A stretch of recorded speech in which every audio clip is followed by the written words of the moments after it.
The Grabber is back in an all-new horror film, The Black Phone 2. So today, let's see if it's worth your time. The idea of a Black Phone 2 really didn't seem to be all that interesting when it was announced, because the first one seemed like just a one-off film. It ended fine. The Grabber gained popularity, and that was like it. I thought like The Black Phone was a good film, and I didn't think it needed a sequel. When I saw the trailer that it felt like Nightmare on Elm Street, I did get excited for the movie. Unfortunately, The Black Phone 2 isn't as good as the first film, and there is a lot of issues with this movie. I don't think it is a terrible horror film by any means, but there's a lot that prevents it from being one of the best I have seen this year. It really has a convoluted plot to get Finn and his sister back with the Grabber, bringing the Grabber back for a new story and connecting it to previous deaths from 3 children that were killed by him. There's a lot that goes on.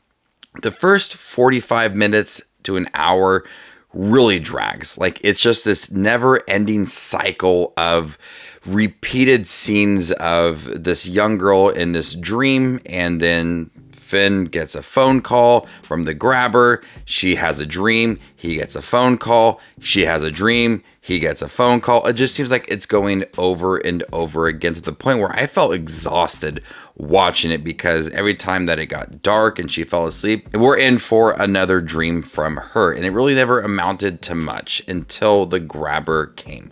And there was a lot of setup of this camp, the 3 children that were killed by the Grabber there, the Grabber's backstory, other people that are at this camp. There's so much that goes on, and they want to attend to all those storylines pretty early on in the film, but it just ultimately just drags that first hour out. And it's less than 2 hours, so you feel at the end of it that you just didn't get the most amount of time with the Grabber. But once the Grabber comes into play and we understand where the film is going and his purpose and all of that, that is where it becomes thrilling and bloody.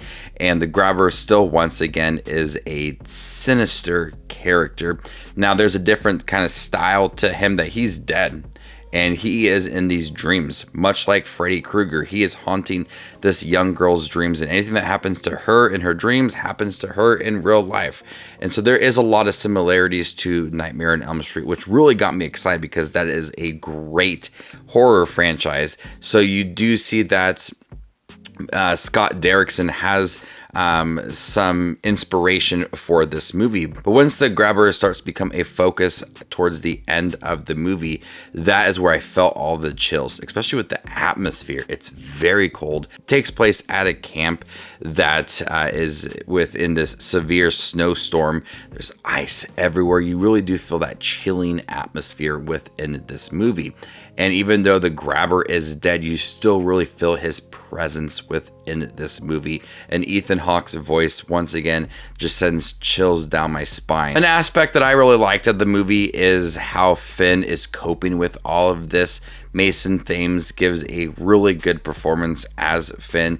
He is somebody that is still dealing with what happened from that first movie, the trauma, and how he doesn't want to feel angry anymore. He doesn't want to feel isolated and upset about it all. He's trying to move past it, but it's really hard. And that traumatic experience feels very raw within the second movie. And Madeline McGraw as Gwen, she's also a standout in this movie. I feel like there's more of a focus on her as she's going through these dreams. A very emotional performance from her, especially as the film does progress towards its end. She handles a lot of those action scenes with the Grabber. She's trying to be confident. She goes toe to toe with the Grabber quite often in the movie, and I really liked her in this film.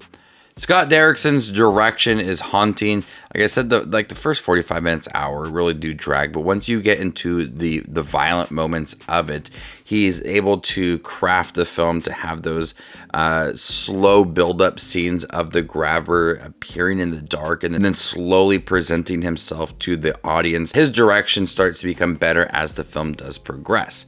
And I really did like the dream sequences. They have its own unique style. It feels like a camcorder, and it has this grainy feel to it with a crackling sound. Stands apart from reality and gives it that unique vibe to it.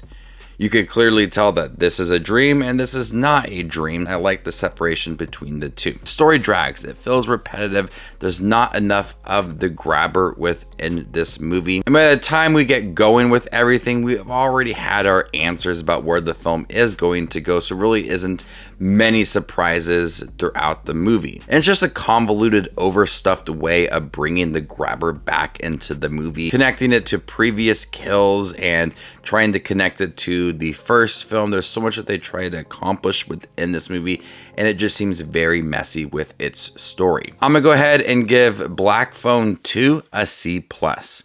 Thank you guys for checking my review for Black Phone 2. Have you guys seen it by chance? What did you think about it? Let me know in the comment section down below, and stay tuned for more up and coming content like this. My name is Just Watches Movies, and you guys stay classy, YouTube.